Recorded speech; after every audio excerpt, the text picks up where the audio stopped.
petits enfants de la patrie avaient le peuple.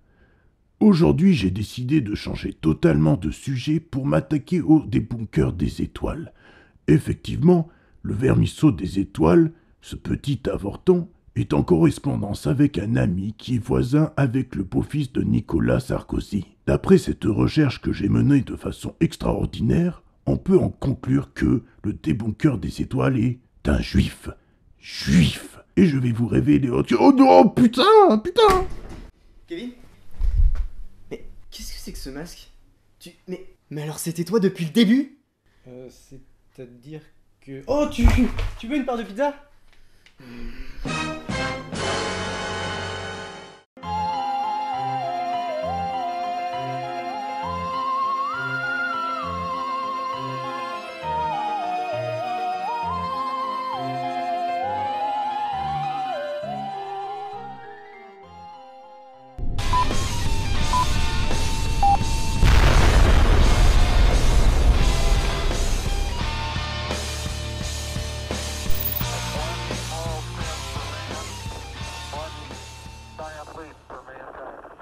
Bonjour à tous, aujourd'hui je vais vous parler d'une théorie du complot qui a fait grand bruit aux États-Unis mais beaucoup moins en France. Le Pizzagate. Elle fait partie d'une catégorie de complot relevant des psychoses religieuses, une branche de complot dont les tenants sont en général des religieux conservateurs, puisqu'ils touchent à la pédophilie et au satanisme, qui sont des obsessions récurrentes pour ce genre de complotistes en particulier. Cependant, c'est là seulement une tendance, bien entendu, et certains complotistes semblent croire au Pizzagate sans forcément correspondre à ce schéma initial. Bon alors jusque-là, je suis sûr que beaucoup d'entre vous, innocents sceptiques que vous êtes, vous n'étiez peut-être pas encore convaincus du mal réel que peuvent causer les théories du complot. Mais en ce moment, vous pouvez commencer à voir les conséquences dramatiques de ce phénomène social. Trump, un milliardaire mégalo-narcissique très imprévisible, potentiellement dangereux, a été élu président des États-Unis par 48% des électeurs américains, en grande partie en surfant sur le conspirationnisme, en lançant de fausses rumeurs sur le pays de naissance d'Obama, en attisant les rumeurs sur les soi-disant problèmes de santé d'Hillary Clinton, en supposant qu'elle avait carrément été changée par un sosie en douce, en lançant de multiples accusations infondées de corruption contre les démocrates, encore en remettant en cause la version officielle sur le 11 septembre, et finalement en profitant des remous provoqués par la thèse proprement hallucinante du Pizzagate. Dites-vous que c'est peut-être cette théorie du complot qui lui a valu son élection en tant que président de la République. Alors le Pizzagate, qu'est-ce que c'est? Alors non, ce n'est pas une grande porte construite intégralement avec des cartons de pizza.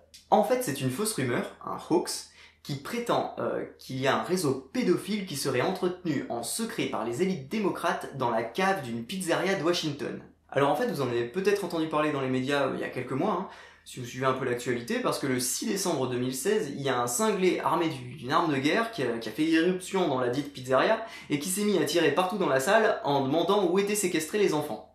Si, je vous jure, on en est là. Buongiorno, il peut vous aider? Ouais.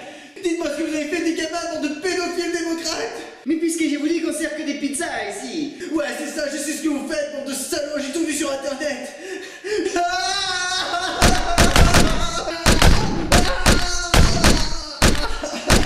Et ce n'est pas tout. Des employés de cette pizzeria ont été stalkés sur internet, c'est-à-dire que toutes leurs données personnelles ont été diffusées. En plus, ils ont été espionnés dans la vie réelle, parfois suivis dans la rue. Certains ont reçu des menaces de mort, souvent accompagnées de leur adresse ou des photos des membres de leur famille. Et donc, il y en a plusieurs qui ont démissionné, qui ont été obligés de démissionner à cause de ça. Vous voyez jusqu'où ça peut aller, ça va très loin. Là je pense que si ce n'était pas encore le cas, et que vous preniez encore ça à la légère ou à la rigolade, vous saisissez à présent l'importance du combat contre le conspirationnisme. Ça rend les gens fous et dangereux. Mais d'où est partie cette folle rumeur, me direz-vous? Elle aurait été lancée le 30 octobre 2016 par le tweet d'un faux avocat juif du nom de David Goldberg NY.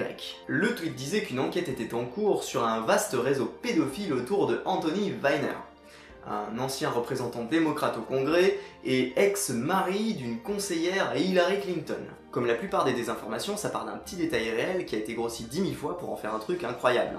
Parce qu'en fait, il n'y avait aucune enquête sur un vaste réseau, c'était uniquement sur Weiner.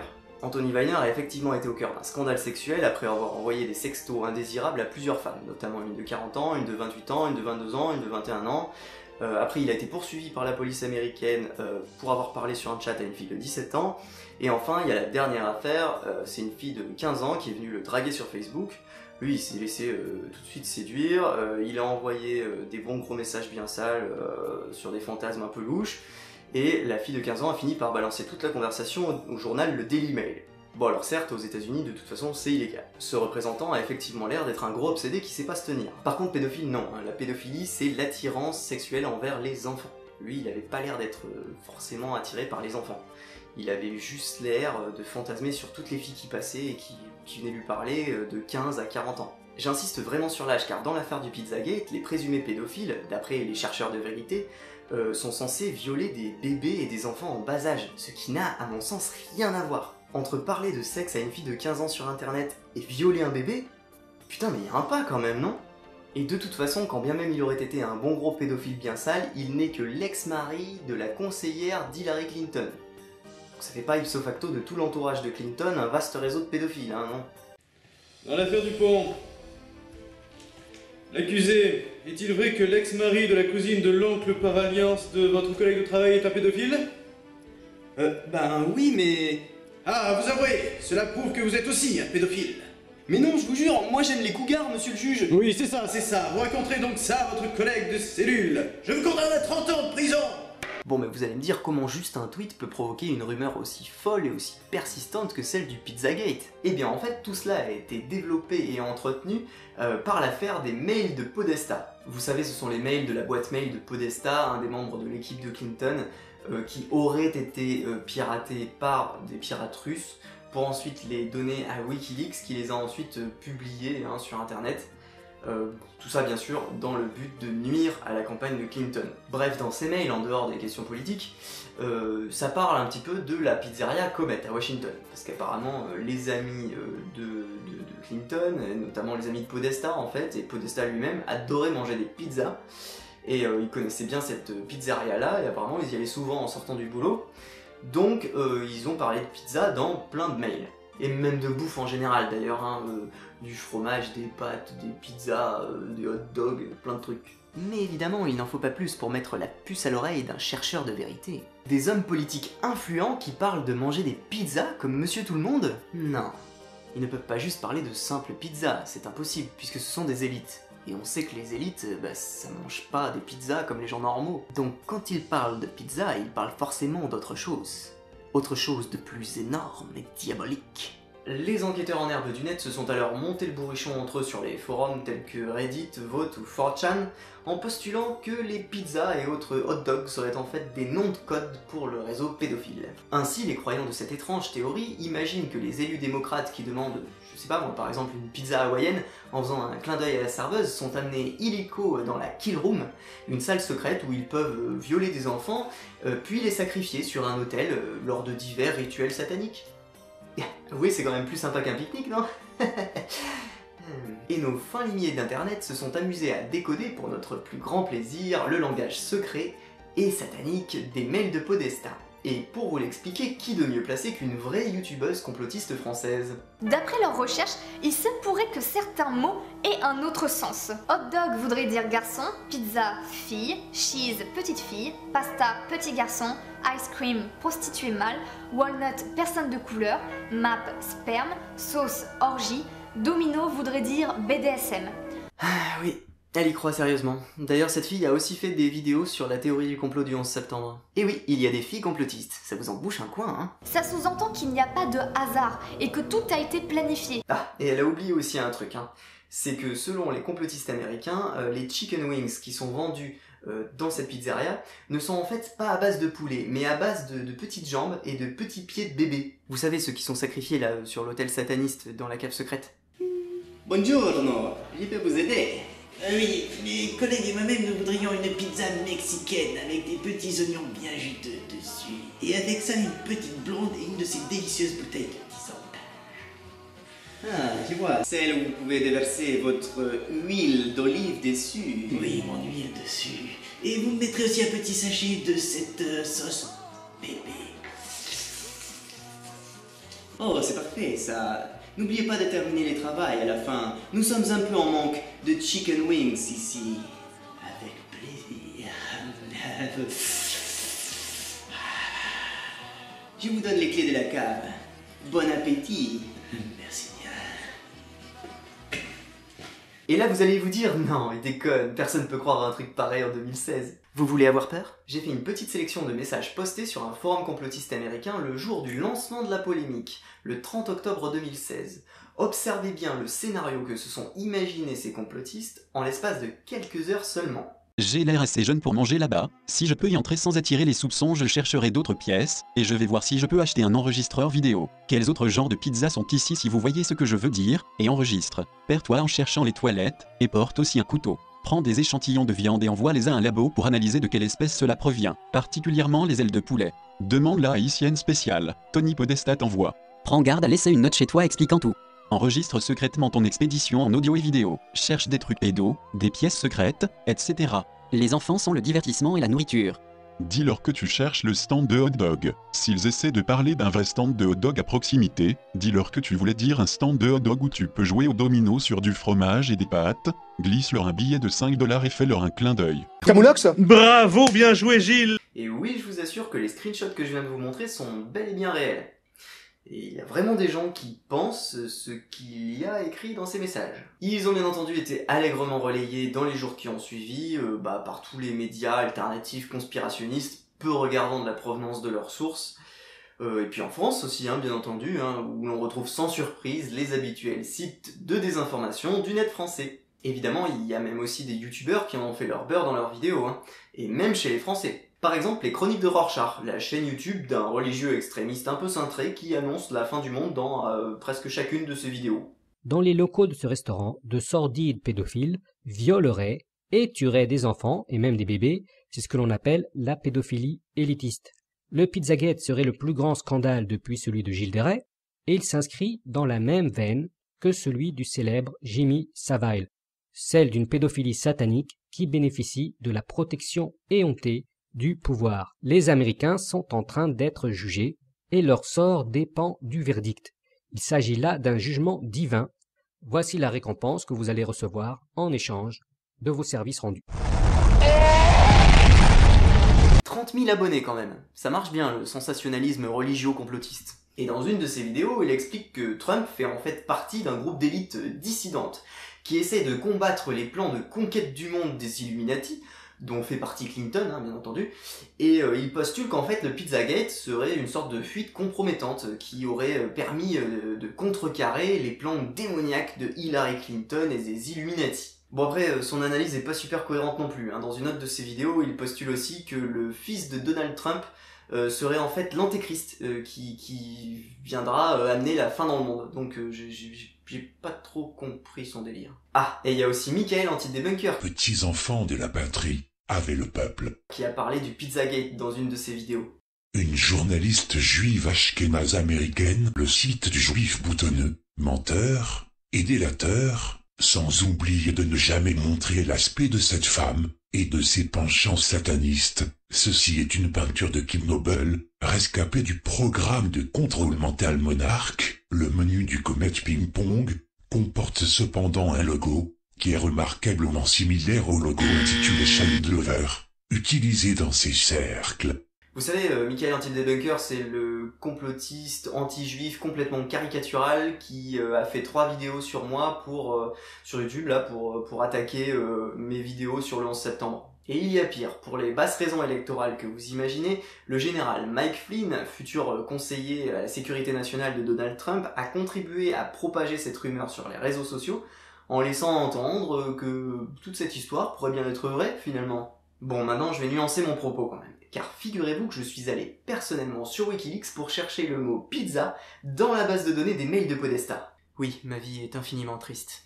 Et j'ai découvert que parmi les 149 résultats, dont la plupart parlent vraiment de manger des pizzas, sans vouloir vous spoiler, il y a quelques mails qui font effectivement apparaître quelques phrases bizarres. Il y en a globalement 6 qui posent problème. Première phrase, nous allons devoir nous contenter des pâtes de Noël. Bon bah là je sais pas, peut-être que tout simplement les amis de Podesta avaient commandé des plats de pâtes traiteurs pour Noël, parce que c'est des riches, et qu'ils en avaient laissé dans leur congélateur, et il leur en reste, on est en mars, ils peuvent pas venir manger chez leur ami Podesta, alors du coup ils lui disent on va devoir se contenter des pâtes de Noël, avec une petite touche humoristique. Bon, ça m'a l'air quand même plus crédible que des viols d'enfants, après je sais pas, c'est vous qui voyez. Ou encore la deuxième phrase, Obama a dépensé 65 000 $ pour faire venir des hot dogs et des pizzas par avion depuis Chicago à la Maison Blanche. Là effectivement à première vue on peut se dire que ça fait un paquet de hot dogs et de pizzas. Mais il faut aussi prendre en compte que ces gens-là, ils comptent pas avec les mêmes montants que nous. 65 000 $ en fait, c'est pas tant que ça. Surtout si les hot dogs et les pizzas ont véritablement été amenés depuis Chicago en avion et qu'il y a des centaines d'invités. Dans ce cas-là, ça chiffre très vite. La Garden Party de l'Elysée, qui était organisée tous les ans en France depuis des années, qui a été enlevée après sous Sarkozy, ça coûtait 700 000 € par an, hein, pour juste un banquet avec des centaines d'invités. Voilà, 700 000 €. 700 000 €, 65 000 $. Paraît logique finalement. Ou du moins cela reste toujours plus logique que la version où Obama va payer 65 000 $ pour faire venir par avion des petites filles et des petits garçons depuis Chicago pour les violer pendant une petite soirée privée à la Maison Blanche. Hein, quand même. Ensuite la troisième phrase. Je m'ennuie et je suis en train de rêver du stand de hot dog à Hawaï. Bon en fait sur celle-là je vois rien de bizarre, mais je vous en parle juste parce que les complotistes eux ils se sont mis à rechercher de partout sur Hawaï où pouvait se trouver ce repère secret de pédophiles et ils ont élaboré des plans pas possibles pour enquêter sur le truc sur place et tout, et puis malgré le bordel qu'ils ont foutu bien sûr ils ont jamais rien trouvé, donc je trouvais ça rigolo. Ensuite la quatrième phrase, l'agent immobilier a retrouvé un mouchoir avec un plan dessus qui semble en rapport avec des pizzas. Sur celle-là c'est sûr que la traduction française elle aide pas, hein, mais il pourrait très bien s'agir d'un cadeau très kitsch, hein, typiquement américain, du genre un foulard ou un mouchoir, c'est le même mot, un handkerchief, avec un plan de la ville dessiné dessus avec toutes les pizzerias de Washington. Ça se trouve ce genre de merde dans les magasins de souvenirs américains. Bon, puis en plus Podesta, comme on l'a vu dans ses autres mails, il a l'air de kiffer les pizzas, donc pourquoi pas, j'ai envie de dire. Bref, encore une phrase sortie de son contexte qui peut très bien trouver une explication autre qu'une orgie satanique d'enfants. Ensuite, la cinquième phrase vient d'un mail de 2 journalistes, où les 2 journalistes ont envoyé une photo d'eux, avec un enfant et une pizza. Et en train de dire ça peut pas aller mieux que ça. Bon alors pour celle-là l'explication je l'ai trouvée en ligne, hein. En fait c'était 2 journalistes qui étaient retenus emprisonnés en Corée du Nord. Ils ont été libérés grâce aux négociations de Bill Clinton, donc du clan Clinton quoi en gros. Tout le clan Clinton est au courant, même Podesta, et donc Podesta a envoyé un mail demandant à ces journalistes si tout allait bien depuis qu'ils étaient rentrés. Et puis les 2 journalistes, ils devaient avoir cette photo heureuse d'eux en train de manger une pizza pour la première fois depuis qu'ils étaient rentrés aux États-Unis et avec un de leurs enfants. Et puis en train de dire ça peut pas aller mieux quoi. J'ai envie de dire normal. Enfin la 6ème phrase est la plus bizarre, je dois le reconnaître. Hein. C'est un mail d'un des soutiens de Clinton qui envoie à Podesta donc un message où à la fin il demande PS, ferais-je mieux de jouer au domino sur du fromage ou sur des pâtes? Dans cette phrase qui peut paraître tout à fait étrange, là encore je pense qu'il y a un problème de double sens. En anglais en fait on peut dire on cheese pour dire en mangeant du fromage. En gros c'est la même utilisation que pour nous en français quand vous dites par exemple je fais mes devoirs sur du Maître Gims. Ça veut pas dire que vous faites vos devoirs sur Maître Gims. Hein. Ça veut dire tout simplement que vous faites vos devoirs en écoutant sa musique. Bon en anglais ça peut s'utiliser même avec de la bouffe. Hein. Si vous dites je fais mes devoirs sur du fromage, ça veut dire que vous faites vos devoirs en mangeant du fromage. Ça peut se dire en anglais. Voilà, déjà ça fait un problème de sens de résolu par rapport à cette phrase. Et ensuite, pour ce qui est des dominos, c'est bizarre aussi, en fait, il y a plusieurs mails échangés entre Podesta et un couple d'amis à lui, qui apparemment n'ont jamais joué au domino. Et donc ils parlent dans plusieurs mails de jouer au domino, d'apprendre à jouer au domino. Mais toujours est-il que dans un autre mail, la femme du couple en question remercie Podesta de lui avoir appris à jouer au domino, enfin, et que c'était une partie sympathique. Et donc... il y a son mari qui envoie un mail ensuite en demandant à Podesta s'il ferait mieux de jouer au domino en mangeant plutôt du fromage ou en mangeant des pâtes. Alors j'imagine que c'est encore là un private joke entre potes quoi. Quelle découverte! Les élites aussi ont des amis. C'est fou ça. En fait je sais ce que vous allez vous dire. À part pour les 2 journalistes qui reviennent de Corée du Nord, mes arguments ne sont en fait que de vagues suppositions. Eh bien oui, c'est vrai.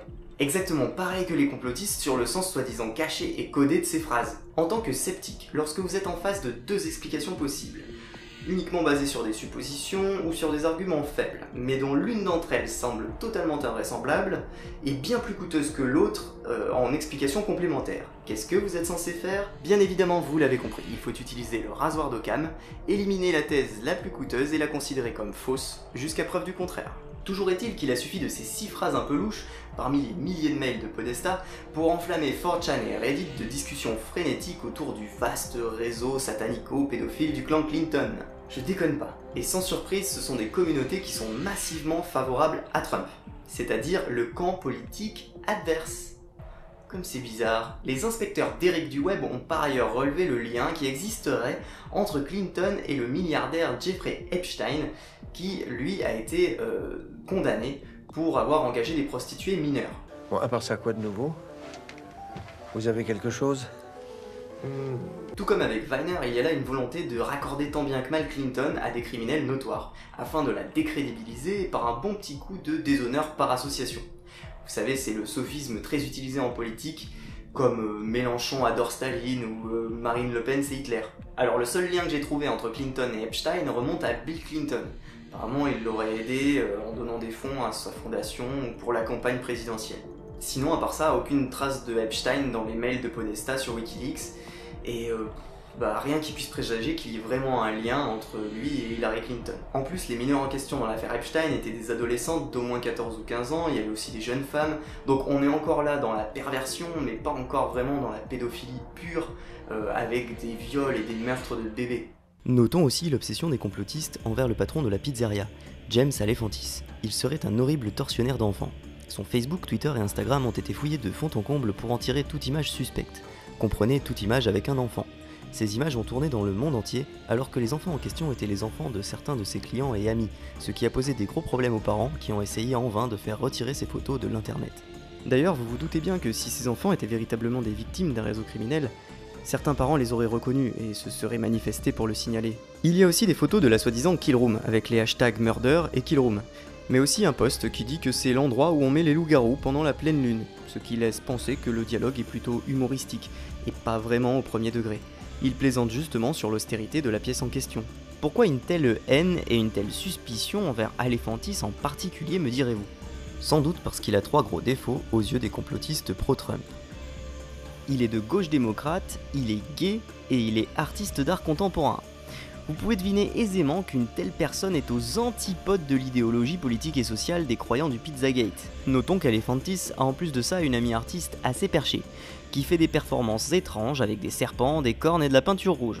Donc autant dire que là, c'est du pain béni pour les complotistes qui sont souvent très religieux. La peur du satanisme procède évidemment de la psychose religieuse. Donc déjà l'avantage de ce genre de théorie du complot, c'est qu'elle a en général heureusement du mal à passer, au moins avec les personnes athées. Et donc elle se répand moins facilement que les théories du complot plus neutres, comme le 11 septembre. Et le Pizzagate n'a pas porté préjudice qu'à Alefantis et sa pizzeria, le Comet Ping Pong. Les lieux alentours ont également été checkés par les complotistes pour essayer d'établir des liens plus ou moins scabreux. Et tous ces lieux impliqués seraient, selon eux, reliés entre eux par des galeries souterraines secrètes. Cela concerne notamment une autre pizzeria et une ONG qui aide les orphelins haïtiens. Bon, j'ai aussi checké sur Google Maps et j'ai trouvé aussi tout seul comme un grand un hôpital spécialisé pour enfants 100 mètres au nord de la pizzeria. Allez-y, amis chercheurs de vérité.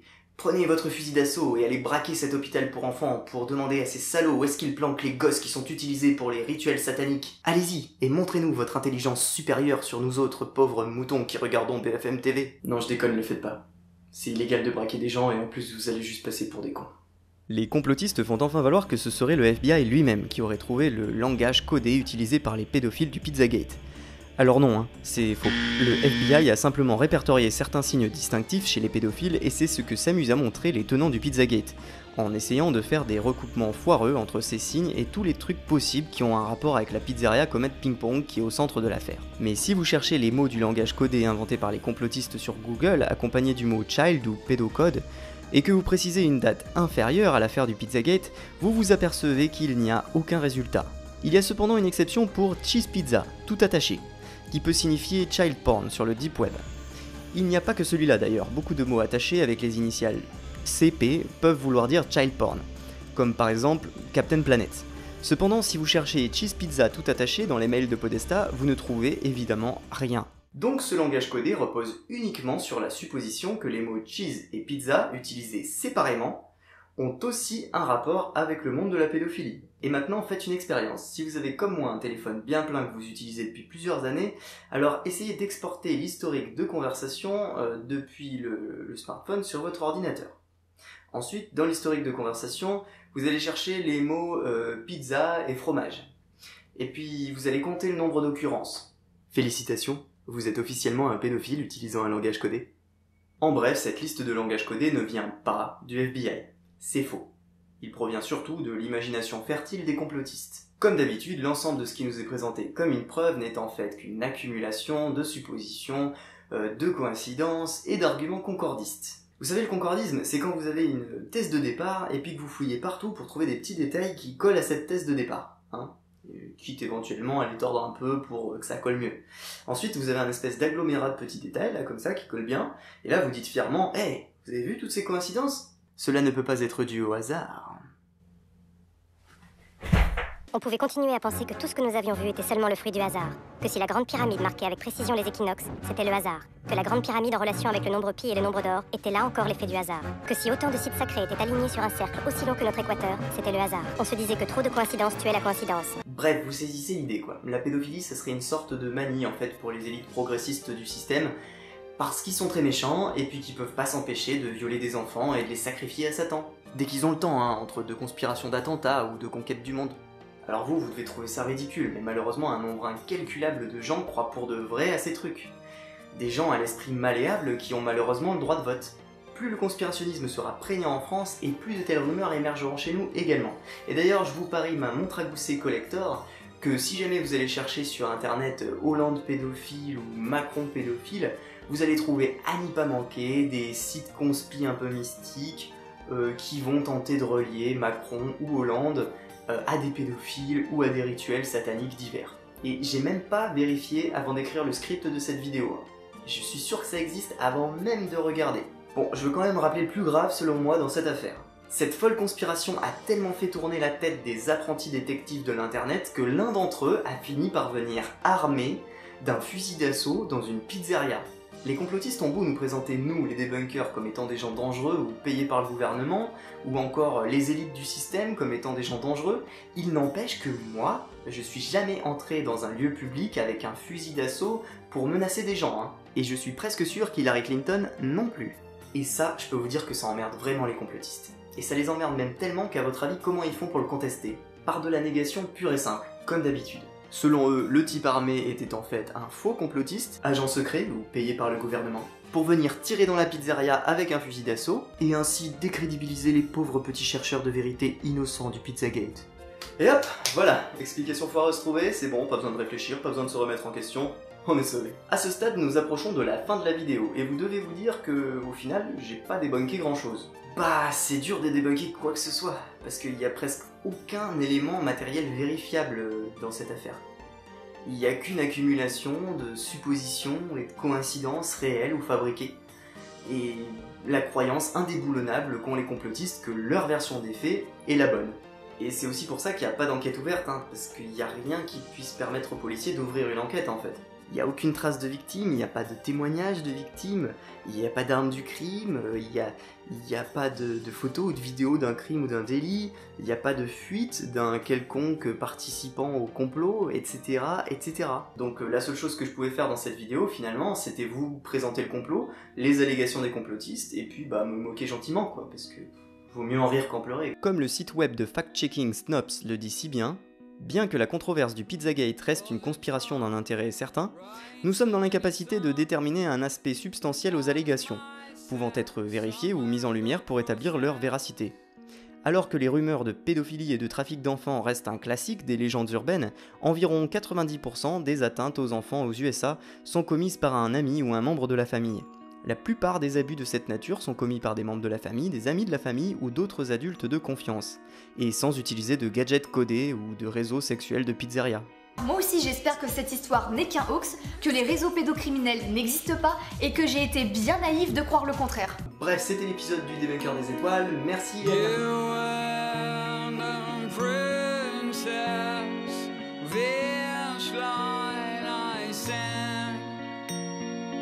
I am the loser. Whoa.